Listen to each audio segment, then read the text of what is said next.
today. So here is another really easy recipe from my grandmom's kitchen, and this particular recipe is a very traditional one from her native land. It's called Nagarkoil, and this particular recipe is eaten alongside biryani as a side dish, and I think we can get started with the ingredients that are required. So here we have about 6 to 7 tomatoes and 200 grams of dates, about quarter cup of broken cashew nuts, 6 to 7 cloves, half a teaspoon of cardamom powder or Elaichi powder, finally half a cup of granulated white sugar. So we'll start off with decoding these tomatoes. So basically this green part here, we should take it out. So I'm just using a knife and just cut that part out like this. So guys, here I've just added the tomatoes into a pressure cooker, and I've added about a cup of water. So this we're going to cook this in a pressure cooker, but if you don't have a pressure cooker, you can always use a thick bottomed pot, and it will take a little bit longer in that, but there's not going to be any difference in the taste. And to this I'm going to add the dates. So now we'll close the pressure cooker. So if you're using the pressure cooker for the first time, you can see there will be 2 lock symbols. Ensure that both coincide, and then you just got to close it and you will hear the click sound indicating that it's fine.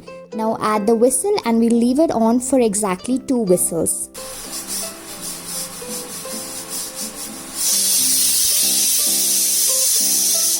So there goes 1 whistle, and we'll wait for 1 more, and then we're going to turn it off.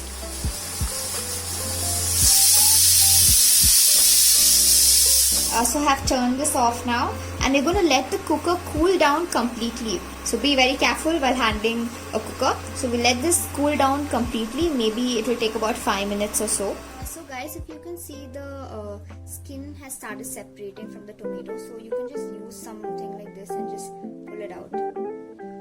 So it comes out very easily. You just need a slight pull. So I have peeled the tomatoes and it's ready. Now you can take a potato masher like this, and we'll just press into the tomatoes and the dates.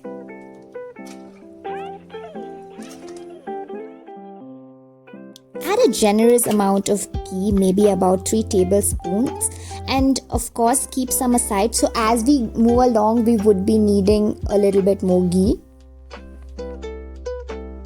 Now add the cloves, then the cardamom powder. Give it a stir, add the cashew nuts, and we'll wait till the cashew nuts turn slightly golden brown.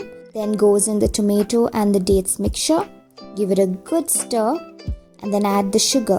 Now keep an eye on this, and in case the pan becomes dry, add a little bit more ghee. Now let this reduce. So this is how much it has reduced after 10 minutes. You can see the dates pachadi has started leaving the sides of the pan, and this is really good.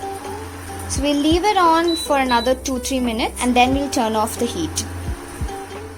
This is done. It looks perfect. I'm going to turn off the heat, and once it cools down, transfer it into a jar. And this can be stored in the refrigerator for a week. Isn't that amazing? Thanks for watching, guys. Please subscribe for more amazing recipes. Bye.